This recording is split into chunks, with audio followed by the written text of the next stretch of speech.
Hey, what's going on, everybody? Phil here, and today I want to talk about a game I played last weekend as Vanilla Ariadna versus White Company in Hardlock. So, before we get into the game, I want to take some time to talk about the new list that I am playing since the big balance patch. I think a lot of exciting changes for Vanilla Ariadna, and I'm utilizing some of the new tech here in this list. So to start off, we have Colonel Baronin. I've spoken about him. Not much has changed with him, but I think he's a really strong lieutenant. I love the counterintelligence. I love the extra order. I love from Strategos and the extra reserve when going first can really help solidify that alpha strike that this list is so good at. So Veronin, love to play him. Then we have Chasseur. It makes me feel so much safer when going second. Usually I like to bring two, but this list can only squeeze one. I just think they're really great, making me feel safe and stemming that alpha from the opponent. We have the Tractor Mole. It's just a cheap order, kind of a pain on that big five base, and we're not making use of the baggage. So it's just a cheap order. We have the Sacha. I think this is a really great model to include in your lists. It's like a war core on steroids. Our war cores no longer are specialists. So having this Sacha as a cheap specialist, a flash pulse, these EM grenades are nasty if the opportunity arises. And the booty, who knows? Maybe you'll roll something good. I haven't yet. Then we have the Bear Pode, which got a bit of a glow up. It has, I think, a little bit of extra dodge now. It has Frenzy, which is really nice, getting an extra order when it causes a wound. We're already, not getting cover. We've got extra damage on the grenade. Makes that fork from distance a little better. And then the Berserk +3 helps it bully pieces that might be within 10, and you're confident you're just going to win that face to face. Next, we have the Chernobog pilot. This is kind of just a fill piece. I have 9 points towards the end of the list building, and it's a specialist with D charges. Is it going to do too much? Probably not. But a cheap order and a specialist if the situation gets dire. Now, the big change here is Van Zant. We used to be running Mirage 5.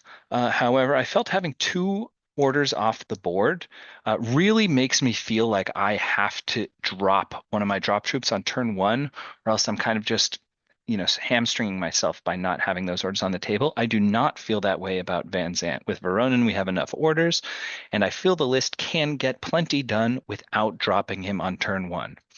Now, let's talk about his glow up and why we're taking him. So, what is he armed with? It's a boarding shotgun, but it's not just any boarding shotgun. It is a tier 2 burst 3 boarding shotgun, and that is going to threaten pretty much any target that he can lay his sights on within 8 and even out to 16. If you can get him out of cover, you'll be shooting on 313s. That is not bad at all. Um, and then he also has a burst 2 chain colt. He's dogged and shock immune. So if you need to, utilize that fork, they shoot at you instead of dodging. You chain colt them, burst two, likely to give them a wound. Maybe you take one in return, and even if you do, you can keep on trucking. And then he also has Berserk +3.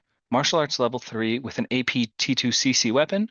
So if you can Berserk someone or just CC someone in base to base and then Berserk, you're going to be on 1.5 dice on 28s with a really nasty APT2 weapon. I love that. He has tack aware. That is a big change from NCO for us because we're making our lieutenant order into a regular order anyway. So that tack aware is a big upgrade for us instead of NCO. Then we have Bruant, not in this last big change, but in the smaller change prior, he got +1 to his BS.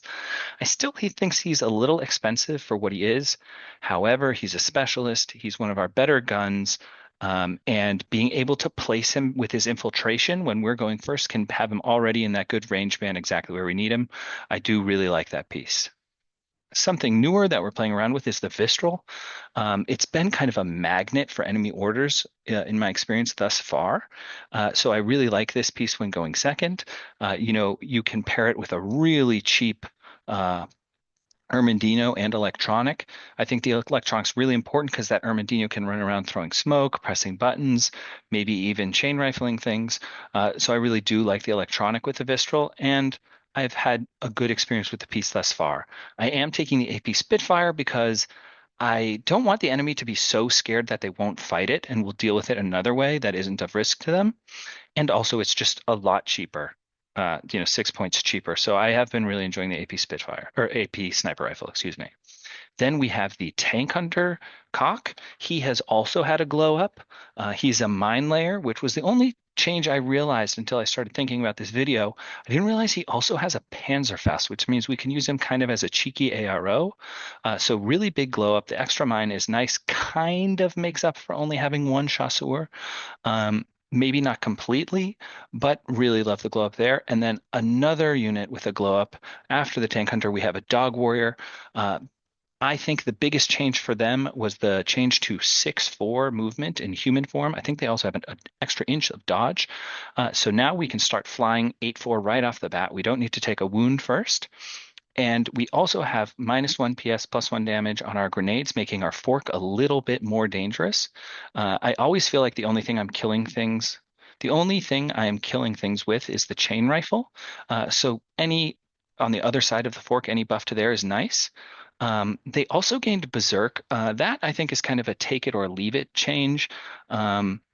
If something's within 10 inches, I think I'd probably rather just jump my 8 inches and then fork the grenade and chain rifle. Their CC isn't good enough to really reliably win that face to face in a Berserk. So that change, take it or leave it. But overall, I am very happy with the Dog Warrior glow up. Then we have Usha McNeil. An interesting thing about dropping EM5 is it is a one-for-one change to take out EM5 and put in Van Zant and Usha. And that I loved because before I didn't really want to squeeze her in. She's so feast or famine. She really shines when you're going first and you have to land that infiltration roll.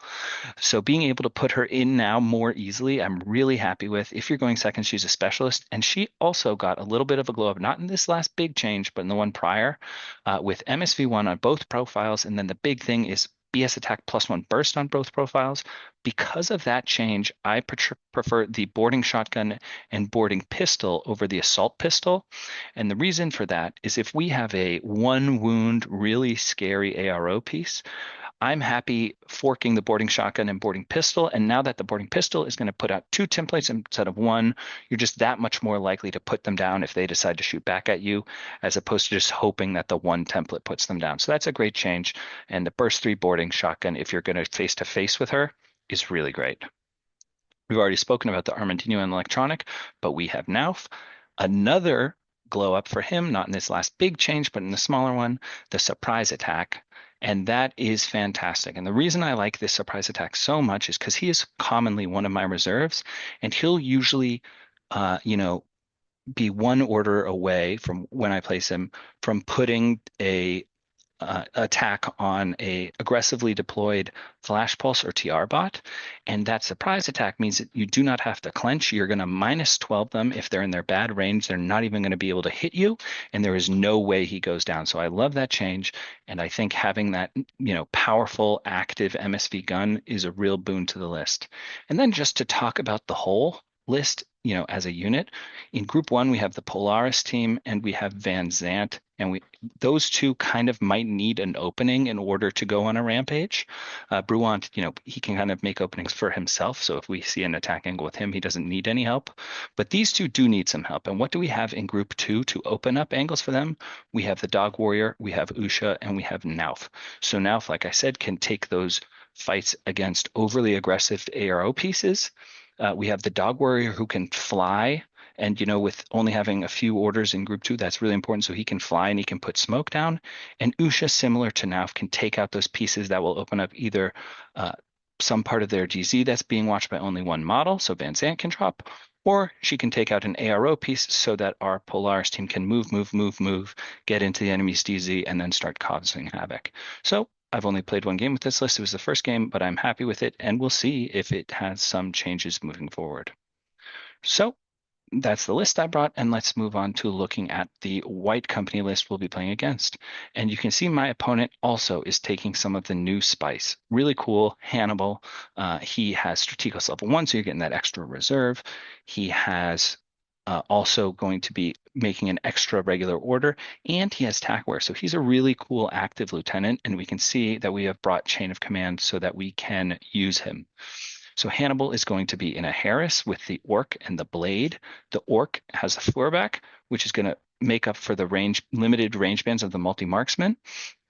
I think that's a good complement. He also allows you to form this Harris, the orc, and the blade has attack aware. One more thing to mention about Hannibal is that he also has +1 special dice, so you're going to be burst 5 and active with that multi-marksman rifle if you're linked. And on reactive, you're going to be throwing 3 dice with that DA multi-marksman rifle. That's awesome. I think he also has some sensor. Just a really cool model. I think he has counterintelligence, so you don't need to bring Tawu if you want that counterintelligence. Hannibal, really cool. Then we have 2 Sierra drone bots. So this is for a little bit of defense. We have an awesome duo with Shona and the Varangian. I really like this duo because you can put down smoke reliably with the special die on the smoke grenades with the Varangian. So he can throw smoke if you have an MSV2 shooter like the How Die Multi-Sniper. We don't have it in this list, but it is available in the faction. And he can throw smoke to give Shona a clear run to the enemy's DZ. And once Shona has that angle, she can go jump 8. She can dodge 4. When she gets in close, she has a great fork with a submachine gun and a nanopulsar +1 burst. And she's also martial arts level 4 with an APCCW. So for 22 points, she can really cause havoc if she can get in there. In the list, we have 2 Beast Hunters. I say don't leave home without them. They're great in reactive, camo Panzerfausts, and in active, they're jumping 6/4 to, possibly fork their heavy flamethrower NCC or just surprise heavy flamethrower, although I think that surprise got changed with this last update. Next, we have the Zenshi, I'm not even try and say it, with 2 Yao Zhaos to help pick up our models. We have a Flash Pulse for a hacking network and just a cheeky little Flash Pulse arrow. And then in group 2, we have Emily linked with some Fusiliers. So we have our hacker to make our Fugazi's hacking network a little bit dangerous. And then Emily has a grenade launcher and an EM grenade launcher. So if you're not sure what you want to do with those group 2 orders, you can just spec fire those out. And hey, if you get lucky, that EM grenade is going to really ruin your opponent's day. So with that, let's get on to the game. So we do our lieutenant's rolls. I lose the lieutenant roll, and that means I will be going second. My opponent chooses to go first. So let's go through his deployment real quick. So on the left, we have a Yao Zhao that's linked to the whatever that model's called over here. And then he has the other Yao Zhao also linked to that over there. Then on the left, we have our Power Harris of the Orc, the Blade, and Hannibal. They are aggressively deployed, ready to move forward. In the middle here, we have our Varangian and Shona, also ready to move up maybe through this thick area of the table, without having to face too many any AROs. We have a Fusilier here with a missile launcher standing up on arrow with pretty good lines of sight like this. Then we have a regular Fusilier standing here. Emily, I believe, right there. Over here, I do not recall what this piece is. Could be our hacker is here, and maybe this is the Yi Shang. Then we have the Flash Pulse here. We have a Beast Hunter here, and we have a Beast Hunter here. So that's my enemy's deployment, and let's move to mine. So with my deployment, we can see that I've kind of tried to solidify this part of the table. So we have back here Voronin. Oh, and my opponent has 2 reserves. Here we have the Chernobog Pilot, prone, always be prone. Dog Warrior. Here we have the Armadillo with his electronic here, ready to fix the Vistral.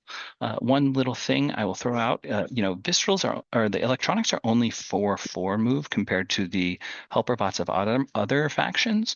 So I because it's going to be prone and I want to keep it prone to fix the Vistral, a common place I will put my electronic is on the stairs here, because the blast template, if I get hit with a template weapon on my Vistral, will go like this. It will get blocked by this wall here, and my electronic will be safe and close enough to come up and fix it in one order. So, of course, we have our Vistral here. Very big line of sight for our Vistral. I do not mind at all if my opponent spends orders fighting it, so I place it very, very aggressively. We have the bear, we have the real Nauf, we have the fake Nauf, both prone, of course. Here we have our Sacha. I think it rolls something useless like a DACC weapon. So it is what it is. Then here we have a tractor mole. I know it looks like a dynamo, but it's actually a tractor mole. Prone there, just a safe place away from everything. If they want to spend orders to come over here and kill it, go ahead. And then you can't see it, but deep in this corner here is our bear pod handler. Here we have my HVT. I think my opponent's HVT is somewhere like here. And we have Usha here, and we have Bruant here. And I have 2 reserves. I am holding back my Tank Hunter and my Chasseur. So we look at my opponent's reserves. He puts a Sierra drone bot here and a Sierra drone bot here. And then my reserves, we have a mine from the Chasseur itself, mine from the Tank Hunter, and the Tank Hunter here. Like I said, I didn't realize the change in weapons for the Tank Hunter. I thought he still had an AP rifle or just a rifle. And I thought, if something comes around here, I can take some cheeky rifle shots before they get to Baronin. I think in the future, I might be a little more aggressive so I can use that Panzer fast arrow, but we'll see. So let's go to the first turn, and I think this will be a great angle to talk about what happens. So to get things started, my opponent just says, you know what, I'm not sure what I want to do. I deduct from group 1, counterintelligence only take a one-way, one order. So my opponent isn't sure exactly what he wants to do with his group 2 orders. So it's Emily Handelman time. She, in bad range, shoots an EM grenade at the Vistral, misses. Then she moves to here, shoots a couple more EM grenades at the Vistral, now in better range. So I think she is on 8s. He ends up missing them all, and my Vistral is fine. So we're moving on to group 1 orders. So the Harris starts to get moving. So the Harris comes around here. As it's moving around with the blades tack-aware, he tosses a little discover on the mine, fails, but he doesn't care too much. So he keeps coming up to here and starts to fight the Vistral. So excited to use Hannibal. The first fight is with Hannibal. We fight there. It turns out we're at about 25, 26 inches, so it's actually bad range for Hannibal. But even though I win the fight, he spangs his saves, and he's totally fine. Next, the Orc fights the Vistral, and he actually one-shots the Vistral to dead. So that's great for him. Now he's put out the Vistral, but he's used a number of orders. He's not sure what he wants to do. So he decides, you know what, I'm going to go on a little run with my TR bot. They're pretty fast, 6'4". So the comes around here. We've got no arrows. And then on a second short skill, he moves into vision of Bruant. So I decide I'm going to take the risk, go for it. I shoot with Bruant, hitting on 13s because we're in bad range, but I do have that X visor. So I'm on 113, but I miss. His next order, he activates again and moves into this corner with the TR bot. And also, when I took the shot, the Sacha dodged to here. So now it also sees the TR bot. So he moves to there. We take shots. We throw an EM grade with the Sacha. We shoot with Bruant, who's now revealed. And he puts, I believe, 3 shots into Bruant, 1 into the Sacha. I am lucky. I win both face-to-faces, put it on conscious, and immobilize it. So now that Bruant is revealed, he is going to try and fight him with the Harris again. So he's got more orders. He comes around to here, moves Hannibal here, the blade over here, and the fight is going to be taken with the Orc. Here he gets very unlucky. He fights out of cover Bruant, so 314s versus 113 for me. We're now in good range for Bruant. I win the face-to-face, put a wound on it. He takes the fight again. Bruant wins the face-to-face again and puts the Feuerback unconscious. That breaks the link and ends his turn. So very lucky AROing for Bruant. I'll take it. So moving on to my turn, the first thing I do is activate Hannibal. Or now he moves a little bit, standing up, sees Hannibal. Hannibal delays. We take that fight, and even though Hannibal has a special dice, we're in bad range. I'm surprise attacking him. Now kills Hannibal in 1 shot. So I'm feeling pretty confident at this point. And I decide, I brought Van Zant. Let's actually use him. So I can't drop in a lot of places because I've got to be scared of these beast hunters here and here. This model's facing backwards. I think Handelman is facing backwards. So the only place I can drop is like right over here, slightly out of the picture. So I drop there. Yazoo fails its dodge. I move to here, fight the missile launcher in the back so it can't respond. I'm in 0, but I'm on 310, so that's fine. Kill the missile launcher. The Yazoo fails its dodge again. But now now I try to fight Handelman, who has moved up here. So we have Emily Handelman here, Shona, and the Branchian, so I can slice the pie and fight Handelman. I'm in 0 range. She's in good range. I didn't realize she has a flash pulse, so I'm on 3 13s versus her 2 14s. She wins the face-to-face, and I'm lucky enough to make the save. However, I don't want to take that fight again. Yao Zhao fails its dodge again. So I decide I'm going to come around this way. Remember, there's now a TR bot here. I don't want this Yao Zhao succeeding its dodge based on what my plan is next, so I put it down. Then I move into Vision of the Beast Hunter, ask for arrows. He does nothing, so I do nothing. Next, I discover shoot the Beast Hunter. He decides to reveal and Panzerfaust me. We have a fight. I win the fight, and I kill the Beast Hunter. So next, I come around the corner here, and I can slice the pie. First thing I'm fighting is the TR bot. I get it out of cover, and we have an indecisive fight. I don't recall exactly how it happened, but nothing ends up happening on that order, and I had stepped back. So I decide to take the fight again. I come up to here, we are within 8. I take the fight and unfortunately get crit by the TR bot and go down, taking 2 wounds so I don't get my dogged state. If I could think about something I might want to change here, perhaps I would have berserked here. I think only the Varangian would have seen me because everyone else is prone. So I could take the wound from the template of the Varangian and have better numbers with my 228s against the TR bot. You live and you learn. So next time. Now that Van Zant is dead, I still have some orders I want to use in group 1. So we have Nauf over here, and he can move over a little bit to get an angle on the TR bot here. I like that fight. The TR bot's in bad range, so I take that fight. TR bot is on 2s, and he crits me. Fortunately, I make both of my saves and just take the fight again. Unfortunately, he crits me again, and this time I do go unconscious. Okay, things are not going great. However, and you know what? I think Nauf is actually back here. Remember that this Vistral is dead. So yeah, Nauf is actually back there. He's unconscious. At the beginning of the game, I did call speedballs. My opponent did not. So what do I do? I drop both my speedballs like here and here. This one I choose is the Vitapack. This one, who knows? It ends up being a switch on, completely useless for my list. The Vitapack does land, so I spend an order on my Ermendino. He comes around.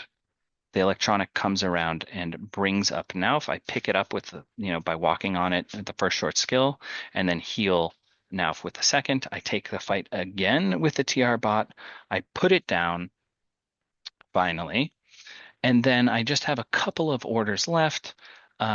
So I just do a coordinated order to move my bear a little bit.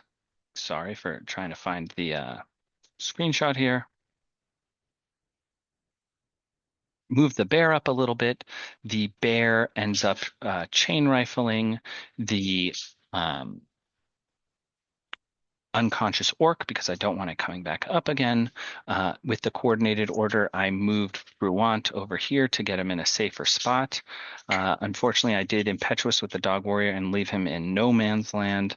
And then the bear, after putting the orc unconscious, comes back to hide up here, a little bit farther forward, threatening the opponent, but not too much more than that, just getting ready. So with that, that is the end of my turn 1. So at the top of turn 2, my opponent has lost, the real teeth of that Harris. So he's not sure exactly what he wants to do. The first thing he does is take the Beast Hunter to here, surprise attack. The Sacha delays, surprise attack Panzer, the Sacha dodges. Nothing happens. And I mean, I think I fail my dodge. He misses the shot. And then he shoots his second Panzerfaust, and again, nothing happens. Next, we get a Spec-Fire grenade from Handelman onto the dog. He elects to use a regular grenade. He is successful, puts a wound on the dog. The dog transforms with 2 wounds left. He also shoots 2 grenades at Nauf. Both of those are inconclusive. I think we just fail everything, both of us. And then the blade moves up, so it comes around here and into here, fights the dog. The dog is just trying to smoke as its feet, and he ends up putting the dog unconscious. The blade then comes around this way. Excuse me, comes around this way. His intent is to try and put down my bear. And seeing this, I take the shot with the chasseur. I'm in good bands, he's not. And this fight ends up happening a lot. So, first we fight he's out of cover, then we fight he's in cover, he's in bad range, but I'm only on 1 dice. In the end, he does put the chasseur unconscious, but it takes a good amount of orders. Then it is on to my turn 2. So here we go. A little nice benefit of the change. We get to impetuous with the bear. So the bear impetuous is forward like this. He dodges with the blade. I throw the grenade, crit with the grenade, and put the blade unconscious. So that's nice. I also have impetuous with the Ermendino, and he just comes up to here. So what do I want to do with the Ermendino this turn? I just want to press the button, and I have just enough orders to do so and throw a little smoke. So I move up to here, move up to here. I try to throw a smoke here because I want this bear to come around in this way and get my objective, but the flash pulse over here is in the way. Unfortunately, the Ermendino fails the smoke. However, that's not the end of the world. I spent the remainder of my group 2 orders coming over to here and pressing the button, which I do so successfully. So now that that's done, the bear moves a little bit, just enough to not be seen by the flash pulse, puts a smoke down here. It is successful, and now he is free to run. And let's go to get a better angle to see what the bear does. So we'll look at this angle here. Remember, we have Emily Handelman here. So the bear, now having thrown down smoke, comes this way. If you'll recall, there is a Beast Hunter over here. So on the order where I move to here, the Beast Hunter elects to shoot me with a pistol, and we have dodges from both Shona and Emily. The bear gets crit, but spangs both saves, and stays in position because Shona succeeds her dodge, and she comes to here. If Shona gets into base to base with the bear is screwed. So I really don't want that. And what do I do with the bear to avoid that? I run up onto this building here on the wall. In doing so, I shoot out 2 chain rifles. So I'm on the side of the, let's get rid of some of this red to make this more clear. I'm on this side of the building. And so Emily dodges. I know that she's chain of command, and taking her out would put my opponent in loss since I know Hannibal was the lieutenant. And Shona elects to put a pulsar into me. So the double chain rifle happens. Shona ends up taking 1 wound. Emily, who was facing backwards, fails her dodge and dies. Shona ends up taking 1 wound, and the bear takes 1 wound as well. Then the bear comes up onto the roof and hangs out, just to be ready for the next turn. I know nothing has climbing plus, so as long as I can get him down, I'll be able to get the console on the next turn. And then just when I'm up there, I, kind of move up with my next order. I am now behind Shona. I move onto this side of the building and then up to be safe. I put a chain rifle, 1 on the Varangian and 1 on the regular Fusilier here. Remember, this guy is dead from Van Zant. The Varangian lives, but the Fusilier dies. And then try and get a little bit of spec fire vengeance. I throw a grenade spec fire onto this guy, but unfortunately, it does not succeed. So now that we are in this position, my opponent is in loss. He has lost most of his pieces with teeth. He decides to take the uh, hacker or the Yisheng, I can't remember which, and he tries to move up. His goal is to take out the Ermendino and press the button. He comes around to here, and the Ermendino chain rifles, he dodges because all he wants to do is get a chance to press this button. Um, His dodge fails, he goes unconscious, and we call the game there. The next turn, I would have been able to press all three buttons, uh, probably get the console, and probably secure HVT. So it's a solid 7-0 win for the Ariadna team. Happy with the list, and I hope to be getting out more of these battle reports. I have started grad school, which has led to a big fall off with videos, but I'm really excited about the state of Ariadna, and I hope more videos will be coming to you through soon. Thanks so much for watching, and I hope y'all have a great day. Bye bye.